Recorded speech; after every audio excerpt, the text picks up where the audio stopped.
Nagkikrave ka rin ba sa mangga with bagoong? Yung tamis, asim ng hilaw na mangga tapos sasabayan ng alat lasa ng bagoong? Ah, sarap. Alam mo yung pakiramdam na kahit maglalaway ka sa asim, di mo matitiis kasi sobrang satisfying. Tara, panoorin mo ang video na ito.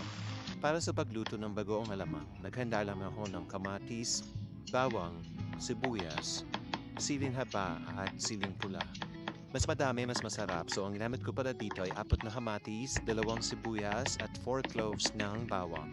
Optional lang to kung gusto mo may konting sipa na anghang. Hiwain lang ng manipis ang siling haba at siling labuyo. So, sa isang maiid na kawali, maglagay na tayo ng mantika para igisa ang bawang.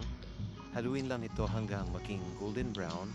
At isunod na natin idagdag ang hinanating sibuyas at igisa hanggang lumambot at mag-clear ang kulay. Halu-haluin lang natin ito at pagkatapos ay idagdag na natin ang kamatis. Halu-haluin na natin to para lumabas ang aroma at maghalo ang kanilang natural na flavors para mas sumarap pa ang ating bagoong. At syempre habang hinahal natin ito, mas lalong kumakalat ang kanilang lasa at ito ang nagiging pundasyon ng ating lulutuin. At dito nga, tinakpan at patuloy ko bating hinalo para mapisa ang kamatis. Para syempre lumabas ang natural na asim at tamis nito at makakatulong din ito para sa dagdag kulay at buhay ng ating lulutuin. At para sa star ng ating lulutuin, ilagay na natin ang alamang at haluin lang ito ng mabuti at lutuin ng mga 5 to 7 minutes. Nagdagdag lang ako ng 2 kutsarang asukal para gawing balanse ang lasa at hindi maging masyadong overpowering ang lasa ng ating bagoong. At hinalo-halo ko lang ulit ito. Para sa tamis-anghang na lasa ng ating bagoong, nagdagdag na ako ng siling haba at siling labuyo. Haluin lang na mabuti para maghalo ang alat, tamis at anghang at hanggang lumabas ang mantika. So tara, palitan muna natin ang mangga. Simple lang ang paraan. Gumamitan tayo ng kutsilyo at bulatan ito ng dahan-dahan. Mabilis lang to, promise. Siyempre huwag kalimutan maging maingat sa paghiwa ng pagpapalat para perfect na perfect ang bawat kakat.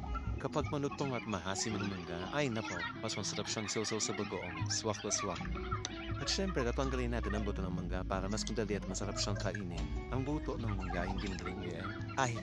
Ang buto pala ng mangga ay hindi madaling nguyain. So dito ay sinalin ko na nga ang niluto natin kaninang bagoong. At ayan na nga, meron na tayong homemade bagoong na perfect na sausawan sa hilaw na mangga. Pwede rin itong ulamin sa mainit na kanin.